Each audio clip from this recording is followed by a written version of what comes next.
Abnormalities of cardiac rhythm, arrhythmias, may compromise cardiac output or induce cardiac ischemia. Appropriate treatment of an arrhythmia depends on accurate diagnosis of the type of rhythm disturbance present. Before we go on to discuss arrhythmia diagnosis, we need to briefly revise some relevant principles from cardiac physiology. We will focus in on the SA node at the cellular level to illustrate these principles. As demonstrated by the cell center field, all cells of the cardiac conducting system and myocardium maintain a gradient of electrical charge across their membranes, with the extracellular fluid demonstrating a positive charge relative to the intracellular compartment. This polarization of the cell membrane is an energy-dependent process. However, as shown here, virtually all electrically active cells in the heart have the capacity to spontaneously and rhythmically open ion channels in the cell membrane, with consequent equalization of charge. This capacity to periodically depolarize their membrane in the absence of an external stimulus is termed automaticity.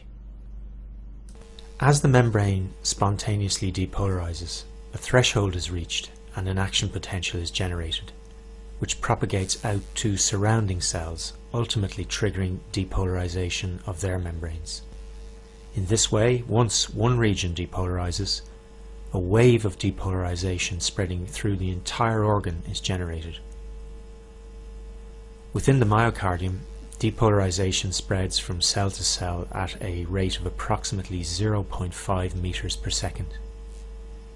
However, within the components of the ventricular conducting system, the velocity of conduction of depolarization is more rapid, between 4 and 8 times higher than that of muscle.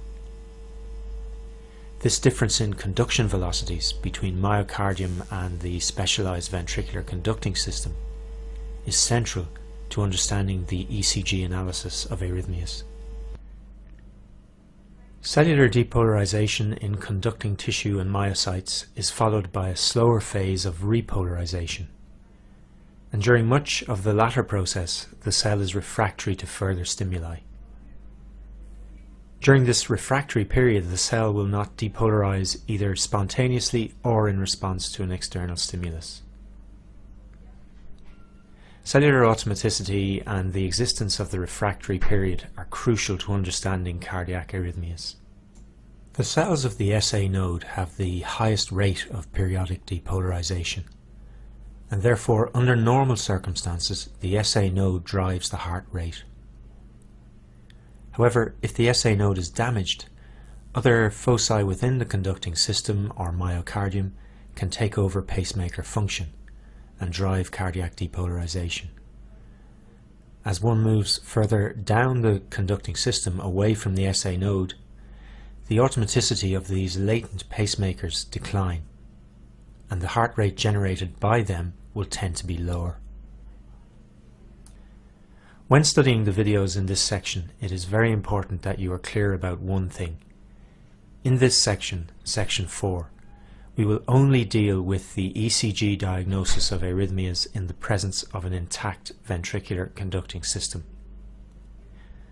The diagnosis of arrhythmias in the presence of altered cardiac conduction is more challenging and must wait until section 5.